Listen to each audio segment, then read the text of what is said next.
JDS already ಸಾಕಷ್ಟು ಬಾರಿ ಚರ್ಚೆ ಮಾಡಿಬಿಟ್ಟಿದ್ವಿ ನಾವು ಹಾಸನದ ವಿಚಾರ. ನಾವು ಬಿಜೆಪಿ ಕಾಂಗ್ರೆಸ್ ಅದನ್ನ ನಿರಂತರವಾಗಿ ಟಿಕೆಟ್ ಅನೌನ್ಸ್ ಆಗ್ತಾ ಇರುವಂತ ಹಿನ್ನೆಲೆಯಲ್ಲಿ ನಿರಂತರವಾಗಿ ಚರ್ಚೆಯನ್ನ ಮಾಡ್ತಾನೆ ಬರ್ತಾ ಇದೀವಿ. ಯಾವ ರೀತಿಯಾಗಿ ಬಂಡಾಯ, ಈಗ ಕಾಂಗ್ರೆಸ್ ಥರ್ಡ್ ಲಿಸ್ಟ್ ಬರಬೇಕು, ಬಿಜೆಪಿದು ಇನ್ಫ್ಯಾಕ್ಟ್ ಥರ್ಡ್ ಲಿಸ್ಟ್ ಇವತ್ತೇ ರಿಲೀಸ್ ಆಗೋ ಚಾನ್ಸಸ್ ಇದೆ ಅಂತಾರೆ. ಆ ಕ್ಷೇತ್ರಗಳ ಪೈಕಿ ನಮ್ಗೆ ಎಲ್ಲಾ ಕ್ಷೇತ್ರನೂ curiosity, but JDS second list ಅಲ್ಲಿ ಇರುವಂತ ಹೈಯೆಸ್ಟ್ ಕ್ಯೂರಿಯಾಸಿಟಿ ಇರೋ ಕ್ಷೇತ್ರ ಅದು ಹಾಸನ. ಅದು ಸೆಕೆಂಡ್ ಲಿಸ್ಟ್ ಅಲ್ಲಿ ಬರುತ್ತಾ ಇಲ್ವಾ ಅನ್ನುವಂಥದ್ದು ಇನ್ನೂ ಡೌಟ್ ಇದೆ. ಬಿಕಾಸ್ ನಾವು ಇಲ್ಲಿ ಒಂದು 25 ಜನ ಬಂಡಾಯ, ಕಾಂಗ್ರೆಸ್ ಅಲ್ಲಿ ಒಂದು 20 ಜನ ಬಂಡಾಯ ಅಂತ ನೋಡ್ತಾ ಇದ್ವಿ. ಆದ್ರೆ ಈ ಒಂದು ಕ್ಷೇತ್ರ ಇದೆಯಲ್ಲ, ಇನ್ನು ಟಿಕೆಟೇ ಅನೌನ್ಸ್ ಆಗಿಲ್ಲ, ಆ ಸಂದರ್ಭದಲ್ಲೇ ಬಂಡಾಯ ಅನ್ನುವಂಥದ್ದು ಸ್ಪಷ್ಟವಾಗಿ ಕಾಣಿಸ್ತಾ ಇದೆ. ಸಹೋದರರ ನಡುವೆ ಯಾವ ರೀತಿಯಾಗುವಂತ ಒಂದು ಟಾಪ್ ಫೈಟ್ ಕೂಡ ನಡೀತಾ ಇದೆ ಅನ್ನುವಂಥದ್ದನ್ನ ಜನರು ಕೂಡ ನೋಡಿದ್ದಾರೆ. ಹಾಸನದಲ್ಲಿ ಭವಾನಿ ರೇವಣ್ಣಗೆ ಟಿಕೆಟ್ ಮಿಸ್ ಆಗುತ್ತಾ ಅನ್ನುವಂಥ ಒಂದು ಪ್ರಶ್ನೆ ಇದೆ. ಮತ್ತೊಂದು ಕ್ಷೇತ್ರದತ್ತ ಮುಖ ಮಾಡ್ತಾರ ಭವಾನಿ ರೇವಣ್ಣ ಅವರು.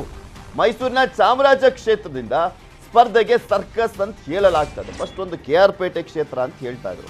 ಬಿಕಾಸ್ ಹೊಳೆನರಸೀಪುರ ಕ್ಷೇತ್ರದ ಪಕ್ಕದಲ್ಲೇ ಇರುವಂಥದ್ದು KR ಪೇಟೆ, ಅಲ್ಲಿ ನಿಲ್ಕೊಳ್ಳುವಂಥ ಸಾಧ್ಯತೆ ಇದೆ ಅಂತ ಹೇಳಲಾಗ್ತಾ ಇತ್ತು.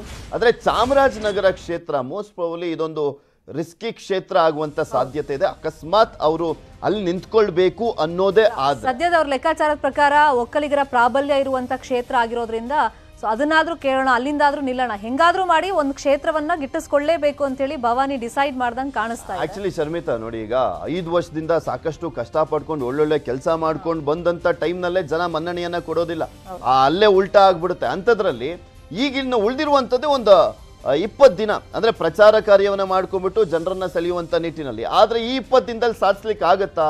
ರೇವಣ್ಣ ಅವರು ತುಂಬಾ ಬುದ್ಧಿವಂತರು. ಈಗ ಅಲ್ಲೇ ಕೊಡಂಗಿದ್ದಿದ್ರೆ ಹಾಸನದಲ್ಲೇ ಕೇಳ್ತಾ ಇದ್ರು, ಹಾಸನದಲ್ಲೇ ಅವ್ರು ನನಗೆ ಕೊಡಬೇಕು ಅಂತ ಹೇಳ್ತಾರೆ. ಇಲ್ಲಿ ಕೊಡದೆ ಇರೋದಕ್ಕೆ ಕಾರಣ ಏನು ಅಂದ್ರೆ ಕುಟುಂಬ ರಾಜಕಾರಣ ಆಗುತ್ತೆ ಅನ್ನುವ ರೀಸನ್ ಇದೆ. ಇದ್ರ ಬಗ್ಗೆ ಇನ್ನಷ್ಟು ಮಾಹಿತಿಯನ್ನು ನೀಡ್ತಾರೆ ನಮ್ಮ ಹಾಸನದ ಪ್ರತಿನಿಧಿ ಕೃಷ್ಣಮೂರ್ತಿ ನಮ್ಮ ಜೊತೆ ನೇರ ಸಂಪರ್ಕದಲ್ಲಿ ಜಾಯ್ನ್ ಆಗ್ತಾ ಇದ್ದಾರೆ. ಕೃಷ್ಣಮೂರ್ತಿ, ಚಾಮರಾಜ ಆ ಒಂದು ಕ್ಷೇತ್ರದತ್ತ ಗಮನ ಹರಿಸಿದ್ದಾರೆ ಭವಾನಿ ರೇವಣ್ಣ ಅಂತ ಹೇಳಲಾಗ್ತಾ ಇದೆಯಲ್ಲ. ಫಸ್ಟ್ ಆಫ್ ಆಲ್ ಹಾಸನದಲ್ಲಿ ಅವರಿಗೆ ಟಿಕೆಟ್ ಬೇಡ ಅಂತ ಹೇಳ್ತಾ ಇರುವಂತ ರೀಸನ್ನೇ ಕುಟುಂಬ ರಾಜಕಾರಣ ಅನ್ನೋದು ಬೇರೆ ಕ್ಷೇತ್ರಗಳಲ್ಲಿ ಇಂಪ್ಯಾಕ್ಟ್ ಆಗುತ್ತೆ ಅಂತ. ಈಗ ಚಾಮರಾಜ ಕ್ಷೇತ್ರಕ್ಕೆ ಹೋದ್ರು ಅದೇ ಅಲ್ವಾ ಪ್ರಶ್ನೆಗಳು ಉದ್ಭವ ಆಗೋದು?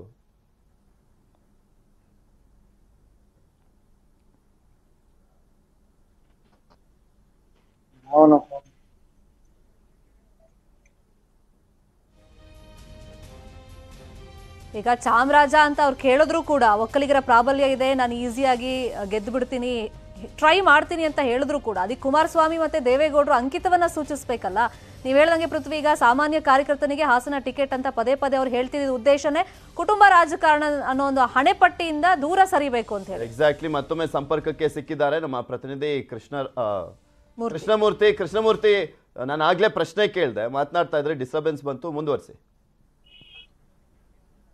ಹೌದು ಪೃಥ್ವಿ, ಖಂಡಿತವಾಗಿಯೂ ಹಾಸನ ವಿಧಾನಸಭಾ ಕ್ಷೇತ್ರದ ಟಿಕೆಟ್ಗೆ ಬೇಡಿಕೆ ಇಟ್ಟಿದಂತಹ ಭವಾನಿ ರೇವಣ್ಣನವರು ಹಾಸನವನ್ನು ಹೊರತುಪಡಿಸಿ ಬೇರೆ ಎಲ್ಲಾದ್ರೂ ಈ ಬಾರಿಯ ಚುನಾವಣೆಯಲ್ಲಿ ಸ್ಪರ್ಧೆ ಮಾಡಲೇಬೇಕು ಎಂಬುದೇ ಇಂಗಿತವನ್ನ ವ್ಯಕ್ತಪಡಿಸಿದ್ದಾರೆ ಎಂಬುದು ಚರ್ಚೆಗಳು ಈಗ ಹಾಸನದಲ್ಲಿ ಶುರುವಾಗಿರ್ತಕ್ಕಂಥದ್ದು. ಯಾಕಂತ ಹೇಳಿದ್ರೆ ಮೈಸೂರಿನ ಚಾಮರಾಜ ಕ್ಷೇತ್ರದಿಂದ ಇದು ಒಕ್ಕಲಿಗರ ಪ್ರಾಬಲ್ಯ ಇರ್ತಕ್ಕಂಥ ಕ್ಷೇತ್ರ. ಈ ಕ್ಷೇತ್ರದಲ್ಲಿ ಚುನಾವಣೆಗೆ ಸ್ಪರ್ಧೆ ಮಾಡಿದ್ರೆ ಇಲ್ಲಿ ಗೆಲುವನ್ನ ಸಾಧಿಸುವಂತ ಲೆಕ್ಕಾಚಾರವನ್ನ ಈಗ ಭವಾನಿ ರೇವಣ್ಣನವರು ಹಾಕಿದ್ದಾರೆ ಎಂಬಂತಹ ಚರ್ಚೆಗಳು ಈಗ ಹಾಸನದಲ್ಲಿ ಪ್ರಾರಂಭ ಆಗಿರ್ತಕ್ಕಂಥದ್ದು. ಯಾಕಂದ್ರೆ ಕುಮಾರಸ್ವಾಮಿ ಅವರು ಮೊದಲಿಂದನೂ ಕೂಡ ಹಾಸನಕ್ಕೆ ಭವಾನಿ ರೇವಣ್ಣ ಸ್ಪರ್ಧೆಗೆ ಬಿಲ್ಕುಲ್ ಒಪ್ಪಿಗೆಯನ್ನ ಸೂಚಿಸೇ ಇಲ್ಲ. ಯಾಕಂತ ಹೇಳಿದ್ರೆ ಸಾಮಾನ್ಯ ಕಾರ್ಯಕರ್ತರಿಗೆ ನಾನು ಟಿಕೆಟ್ ಕೊಡ್ತೀನಿ, ಆದ್ರಿಂದ ಇಲ್ಲಿ ಭವಾನಿ ರೇವಣ್ಣವರ ಅನಿವಾರ್ಯತೆ ಮತ್ತು ಅವಶ್ಯಕತೆ ಯಾವುದೇ ಕಾರಣಕ್ಕೂ ಇಲ್ಲಿ ಇಲ್ಲ ಎಂಬಂತಹ ಹೇಳಿಕೆಯನ್ನ ಪದೇ ಪದೇ ಕೊಟ್ಕೊಂಡ್ ಬಂದಿದ್ರು. ಇದೇ ಹೇಳಿಕೆಗೆ ದೇವೇಗೌಡರು ಕೂಡ ಹಾಸನಕ್ಕೆ ಭವಾನಿ ರೇವಣ್ಣನವರು ಬೇಡ, ಬೇರೆ ಎಲ್ಲಾದ್ರೂ ಸ್ಪರ್ಧೆ ಮಾಡೋದಾದ್ರೆ ಮತ್ತು JDSಗೆ ಅನುಕೂಲ ಆಗುತ್ತೆ ಎಂಬಂತಹ ಕ್ಷೇತ್ರ ಯಾವ್ದಾದ್ರು ಇದ್ರೆ ಅಲ್ಲಿ ಸ್ಪರ್ಧೆ ಮಾಡ್ಲಿ ಎಂಬಂತ ಏನು ಹೇಳಿಕೆಯನ್ನ ಕೂಡ ದೇವೇಗೌಡರು ಕೊಟ್ಟಿದ್ರು ಎಂಬಂತ ಚರ್ಚೆ ಈಗ ಗ್ರಾಸ ಆಗಿದೆ. ಯಾಕಂತ ಹೇಳಿದ್ರೆ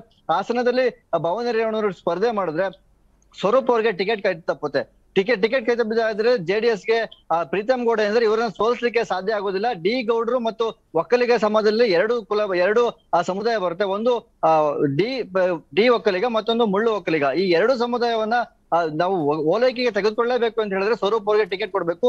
ಗೆಲುವಿಲಿಕ್ಕೆ ಈಸಿ ಆಗ್ಬೇಕು ಅಂತ ಹೇಳಿದ್ರೆ ಸ್ವರೂಪ್ ಅವರನ್ನ ನಾವು ಇಲ್ಲಿ ಕಣಕ್ಕೆ ಇಳಿಸಿ ಅಲ್ಲಿಂದ ಗೆಲುವನ್ನು ಸಾಧಿಸಬಹುದು ಅನ್ನೋ ಲೆಕ್ಕಾಚಾರವನ್ನ ಕುಮಾರಸ್ವಾಮಿ ಅವರು ಹಾಕಿದ್ರು. ಆದ್ರೆ ಇದೀಗ 2023 ಚುನಾವಣೆಯಲ್ಲಿ ನಾನು ಯಾವುದೇ ಕಾರಣ ಇದ್ರೂ ಕೂಡ ನಾನು ಸ್ಪರ್ಧೆಯನ್ನ ಮಾಡ್ಲೇಬೇಕು ಅನ್ನೋ ಇಂಗಿತವನ್ನ ವ್ಯಕ್ತಪಡಿಸಿದ ಭವಾನಿ ರೇವಣ್ಣನವರು ಚಾಮರಾಜ ಕ್ಷೇತ್ರದಿಂದ ಒಕ್ಕಲಿಗರ ಪ್ರಾಬಲ್ಯ ಇರೋದ್ರಿಂದ ಅಲ್ಲಿ ಸ್ಪರ್ಧೆ ಮಾಡ್ಲಿಕ್ಕೆ ಏನಾದ್ರು ಅಣಿ ಆಗ್ತಾರೆ ಎಂಬುದನ್ನ ನಾವೀಗ ಕುತೂಹಲ ಮೂಡಿಸಿರ್ತಕ್ಕಂಥದ್ದು ಪೃಥ್ವಿ. ಓಕೆ, ಥ್ಯಾಂಕ್ ಯು ಕೃಷ್ಣಮೂರ್ತಿ ನಿಮ್ಮೆಲ್ಲ ಮಾಹಿತಿಗಾಗಿ. ಶರ್ಮಿತಾ, ಹಂಗ್ ನೋಡೋದಾದ್ರೆ ಈಗ ಈ ಒಕ್ಕಲಿಗರ ಪ್ರಾಬಲ್ಯ ಇರುವಂತ ಒಂದು ಮಂಡ್ಯ ಲೋಕಸಭಾ ಕ್ಷೇತ್ರದಲ್ಲಿ ಏನಾಯ್ತು ಅಂತ ನೋಡಿದೀವಿ. ಒಕ್ಕಲಿಗರೇ ಇದ್ದಿದ್ದಂಥದ್ದು. ಅಂದ್ರೆ ಜನರ ಮನ್ಸನ್ನ, ಆ ಪಲ್ಸನ್ನ ಅಷ್ಟು ಈಸಿಯಾಗಿ ನಾವು ಟೇಕನ್ ಫಾರ್ ಗ್ರಾಂಟೆಡ್ ಅಂತ ಎಲ್ಲದಕ್ಕೂ ಕೂಡ ತೆಗೆದುಕೊಳ್ಳಿದ್ದಕ್ಕೆ ಆಗೋದಿಲ್ಲ. ನೋಡೋಣ ನಿಜಕ್ಕೂ ಕೂಡ ಆ ರೀತಿಯಾದಂಥ ಮನ್ಸನ್ನ ಮಾಡಿದ್ರೆ ಅಲ್ಲಿ ಯಾವ ರೀತಿಯಾದಂಥ ನಿರ್ಧಾರ ಮಾಡ್ತಾರೆ ಕುಮಾರಸ್ವಾಮಿ ಅಂತ.